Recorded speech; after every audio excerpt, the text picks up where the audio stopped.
fiery horse with the speed of light, a cloud of dust, and a hearty hi-yo Silver, the Lone Ranger.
With his faithful Indian companion Tonto, the daring and resourceful masked rider of the plains led the fight for law and order in the early western United States. Nowhere in the pages of history can one find a greater champion of justice. Return with us now to those thrilling days of yesteryear. From out of the past come the thundering hoofbeats of the great horse Silver. The Lone Ranger rides again. Come on, Silver! Let's go, big fellow! I'm Silver! Away!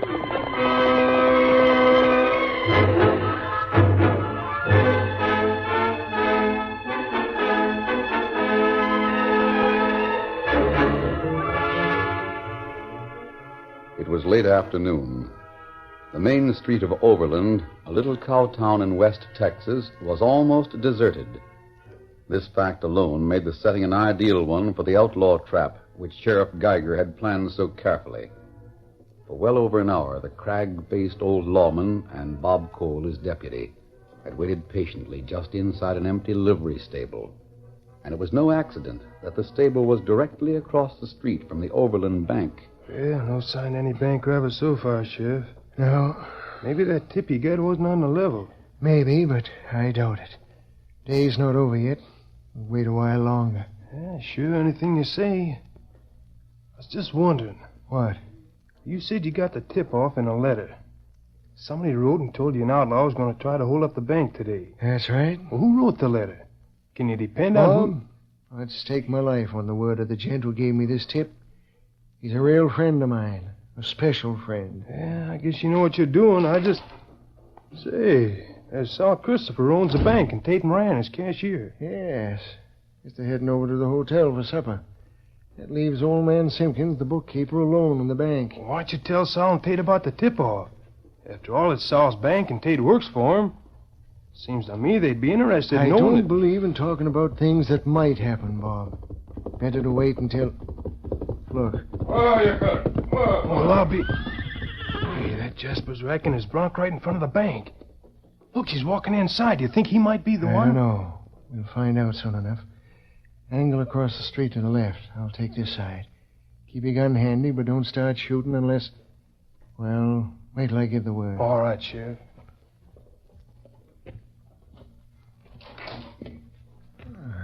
He's gone inside. Boss, it didn't look like a bank robber. You never can tell. Maybe I should have stopped him before he went into the bank. Arrested him on suspicion. No, this is best. Wait till something... Well, I'll be... Walked right out with a sack of cash in one hand and a gun in the other. You, drop that gun. You're under arrest. Oh, I'll drop nothing, except the hunk of left. Blast him, Bob. Open up. Dirty coyotes. After him, Bob. He's getting away.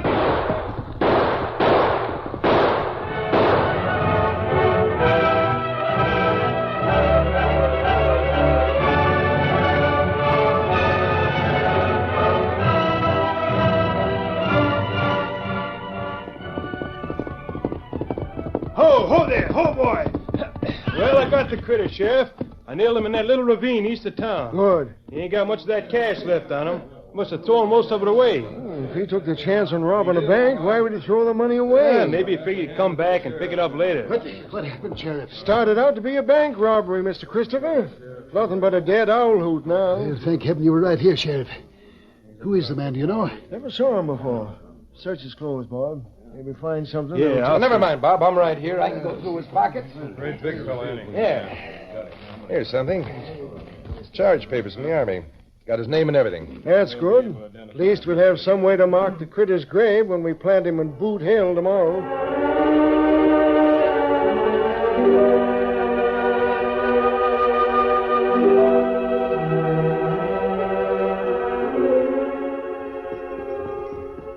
It was late the following day when the Lone Ranger and Tonto reined up their horses in a small grove of trees near the outskirts of Overland. Steady, big fellow, right there. You might as well make camp here, Tonto. It's near town. You can ride in and buy supplies later on. Kimasabi, Yes? look. See plenty people on hill over there.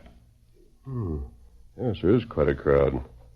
But it's breaking up now. Me not savvy. It must have been a funeral at the town cemetery over there. Oh, That's strange. you mean people leave plenty fast? No, I meant the young fellow who's still standing there by the grave. No one spoke to him. Must be a stranger. But strangers don't usually go... Come on, let's walk over and talk to him.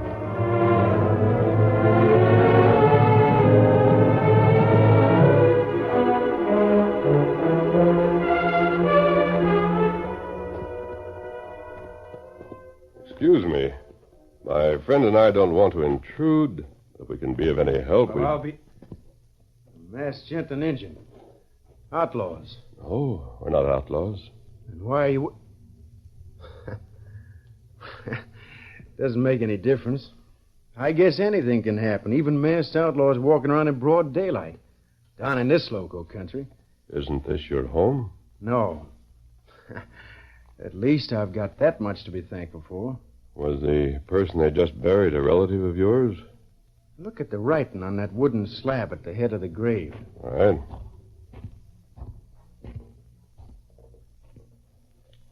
Here lies Jeff Riggs, age 24. Shot and killed while attempting to rob the Overland Bank. May his evil soul at last find peace. Well, did you read it? It just said that the outlaw was a man named Riggs, age 24. Yeah, I know. It's what's got me mixed up. What do you mean? Because that's my name. I'm Jeff Riggs.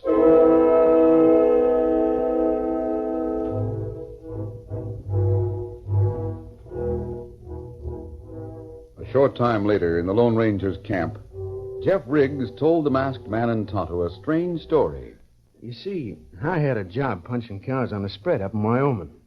And last week I got a letter from a banker here in Overland. It said my Aunt Flora, who lived here, just died and left me all of her money. Was that true? I guess so. I've never found out. Oh, why not? Well, the letter said to come down here right away and bring positive proof of my identity. Could you do that? Sure. I had my discharge papers from the Army. So I got on a train and came down to Junction City. Junction City's over 20 miles east of here. I know it. But the letter said that because there was no railroad running through Overland, I'd have to get off the train at Junction City. And someone would meet me there. Did it work out that way? Yeah. There was a gent waiting for me, all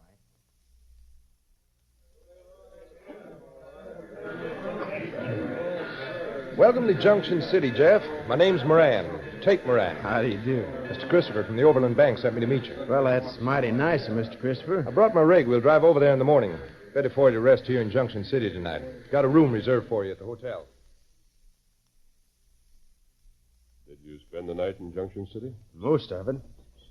But I didn't do much sleeping. What do you mean? Well, you see, I'd been sleeping out in the open for years. So I couldn't get comfortable on that fancy hotel bed. I kept turning and twisting. That's when it happened. What?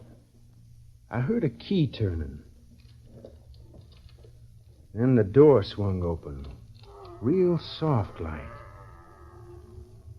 It was so dark I couldn't see who it was, but well, I could tell he had a gun in his hand. I raised up, but he was too quick for me. He swung the butt end of that gun, and that's the last thing I remember.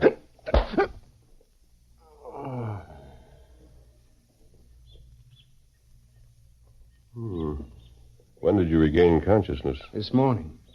I've still got a big lump on my head, but otherwise I'm all right. Have you any idea who the man was who tried to kill you?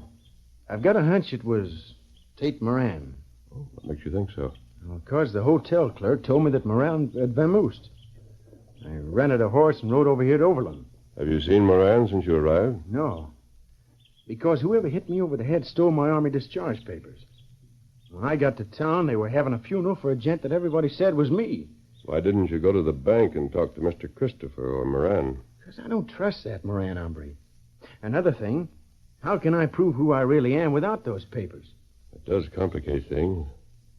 You should have gone to the sheriff and told him about it. Yeah, I was figuring on that, but... Well, during the funeral, I heard somebody say that Sheriff Geiger knew this critter was a professional bank robber because he got a tip-off from somebody called the Lone Ranger. What did you say?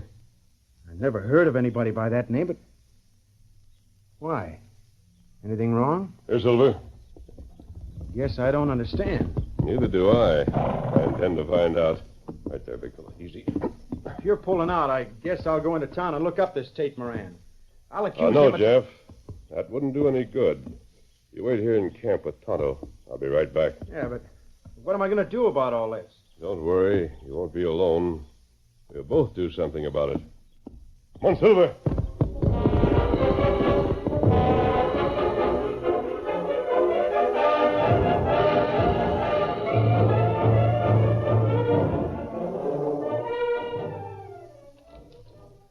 What the... Well, where did you come from? Hello, Sheriff. I understand you received a note from me. Yes, and I'm mighty grateful for the tip-off you gave me. I caught that bank-robbing buzzard red-handed. Yes, I heard about it. We planted him over in Boot Hill about an hour ago. May I see the letter, Sheriff? The one that you... You mean your letter? Why, sure. Here it is. Well, thanks. I don't know how you knew that skunk was going to run. Sheriff, I didn't write this letter. You didn't... What? What did you say? This isn't my handwriting, nor my signature. Here's your letter. Tell me, did you identify the outlaw you killed? Sure, a young buck named Riggs. Jeff Riggs. Are you sure? Had some papers in his pocket that proved it. Do you have those papers now? Why, no, guess I haven't. Come to think of it, Tate Moran over at the bank took him out of the buzzard's pocket. Then we buried him with the body.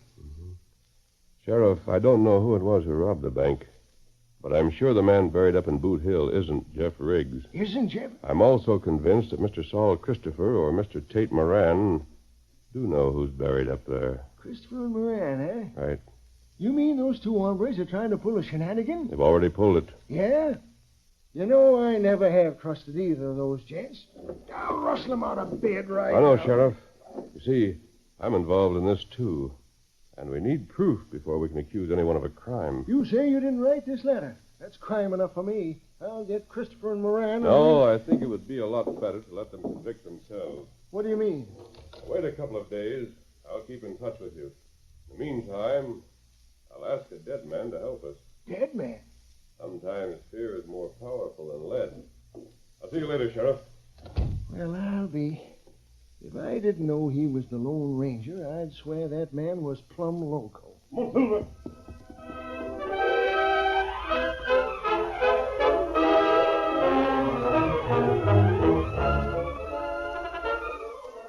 The curtain falls on the first act of our Lone Ranger story. Before the next exciting scenes, please permit us to pause for just a few moments.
Now to continue our story.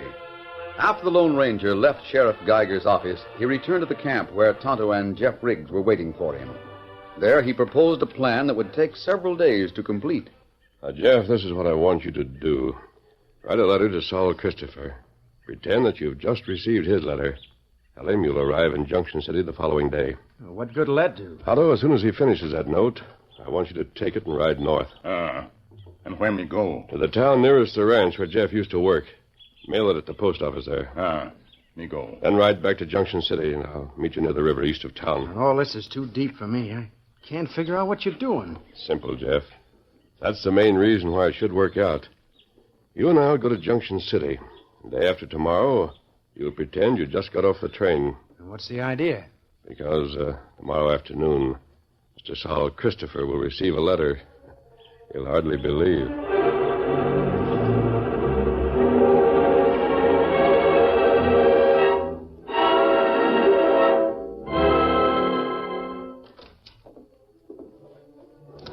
Letter for you, Sal. Yeah? Let me see it.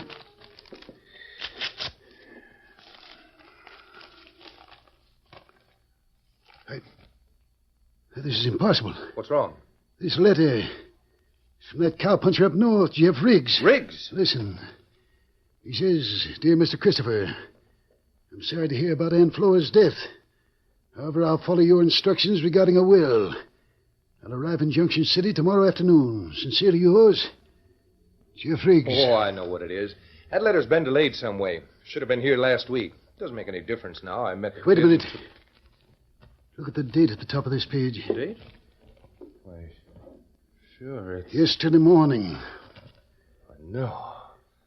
But it can't be. There's a mistake. I thought you met this kid in Junction City 3 days ago. I did, Sal. Honest, I did. I thought you brained him, took his identification papers, then hired the saddle tramp to ride over and rob the bank. I did. I told you what happened in the hotel room.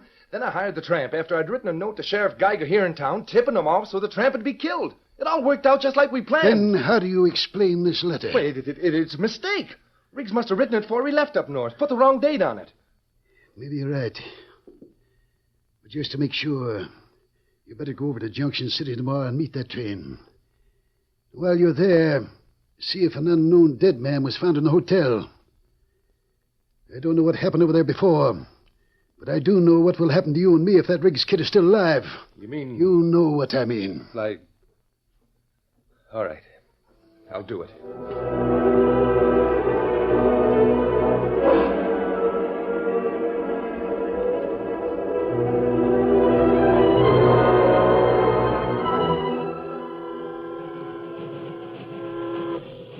Here comes the train, Jeff.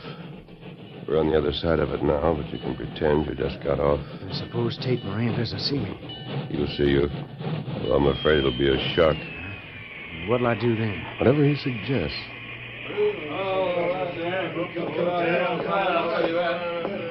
Say, stranger, could you tell me how to get to Overland? Like... Oh. You see, I'm new in this neck of the woods, and I thought... What's your name? Riggs. Jeff Riggs. I'm on my way to Overland. The train conductor told me I'd have to ride a stage over there, but I don't know where to catch it. Well, have you ever been here in Junction City before? No, it's the first time I ever saw the town. Say, what's wrong? Nothing. Nothing at all. You know, it's rather coincidence, you coming up and speaking to me like you did. Is that so? Yeah, because I came over from Overland to meet a young gent named Riggs, and I guess you're him. Well, this is lucky. What's your name? Well, I'm Tate Moran. Mr. Christopher from the bank sent me over to meet you. Well, where do we catch the stage? Well, there isn't any stage running till tomorrow morning. We'll have to spend the night here in Junction City. Got a room all reserved for you at the hotel.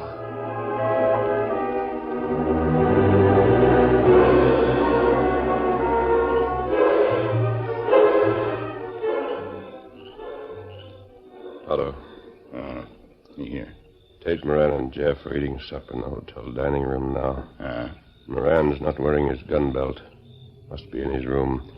Now, there's a store building right by the side of the hotel. You can climb up there and get into Moran's room through a window. Find his gun, take out the bullets, refill it with blanks. Here they are. How do you understand? Me savvy.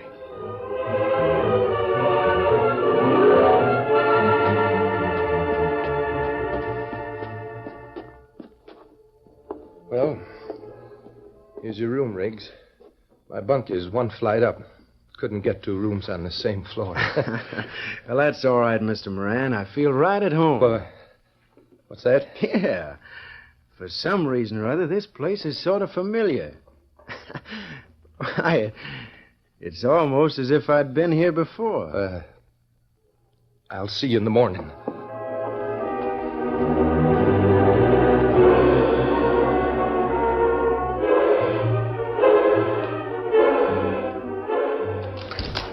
Well, Tate, you're back soon. Tell me what happened. I met the train, Sal. Yesterday afternoon in Junction City. Well? And the kid, Jeff Riggs, was on it. What? Then you didn't kill him the first time? Well, I guess not. Didn't seem to have been a dead man found in the hotel. But last night I emptied my 6-gun into him and got out in a hurry. There's a mix-up somewhere in this thing. But as long as he's finally dead, I guess we can... A letter for you, Mr. Christopher. All right, give it to me. Yes, sir.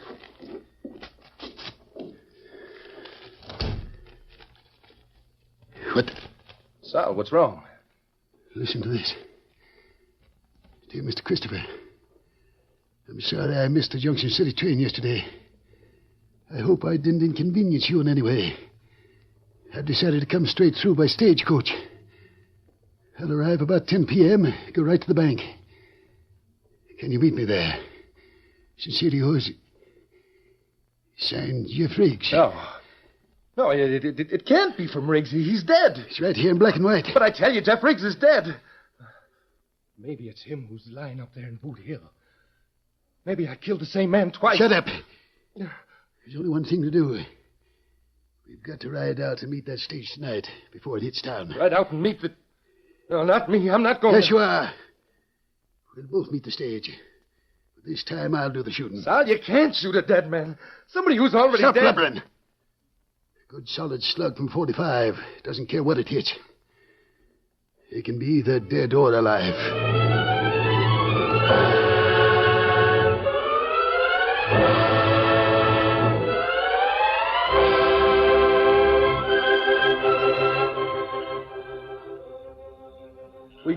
We shouldn't do this, Sal. How can we... Quit squawking. Put that bandana over your face. You don't want the stage driver to recognize us. But, Sal, Shut up. Here comes the stage. Pull up. Pull up and I'll shoot. Keep your hands up in the air. They're up. Road agents, huh? Well, boys, this is one time you picked the wrong coach. Ain't carrying a lead quarter. We're not after money. All we want to do is talk to the passenger you're carrying inside. Passenger? You drew another blank, boys. Haven't carried a passenger on this run for over 2 weeks. Quit stalling. Tell your passenger to step out. You tell him if you can find him. He's right. There's no one inside the coach. What the... Satisfied? Well, All right, get moving. Glad to oblige. Get along, you critters. Get up. What's that doing, Peter? I can't understand it. Well, I can, Sal. We're dealing with a dead man. A dead man who's plaguing us because we've stolen the money that's rightfully his. His aunt wanted him to Shut have up. it, not us. Get on your horse. Oh, boy. What are you going to do now, Sal? Right back to the bank. Get up there. Get up.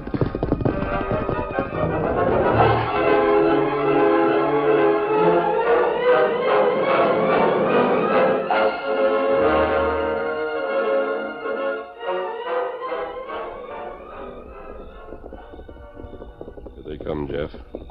As soon as I go inside the bank, you knock on the door. Shall I keep on carrying the suitcase? Yes, of course. You're supposed to have arrived on the stage. Oh, there. Oh. I tell you, Sal, we better... Stop, Peter. One inside.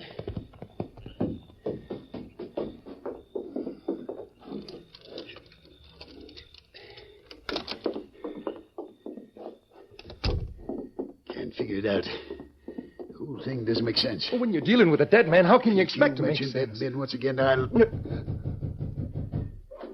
See who's at the door. Oh. No, it might All be right, him. I'll open it myself.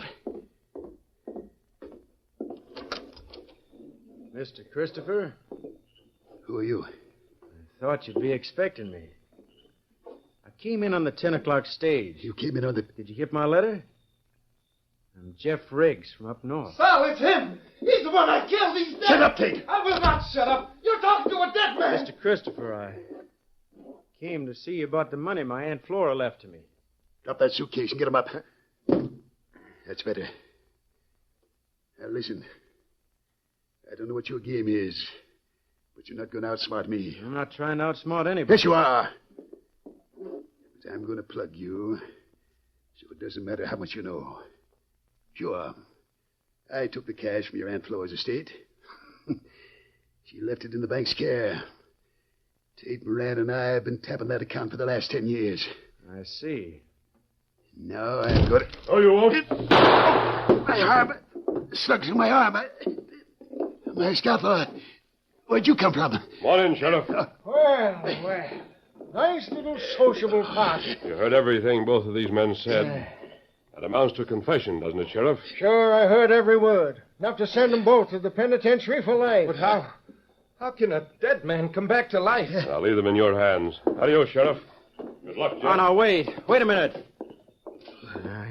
He's gone. Why didn't he stay around long enough for me to find out? Find out what? Not much. Just who he is and why he went to all the trouble to help me. Somebody he never saw before. There's no answer to the last part of your question, Jeff. But I can tell you who he is. You can? Sure. He's the Lone Ranger.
The story you have just heard is a copyrighted feature of the Lone Ranger Incorporated.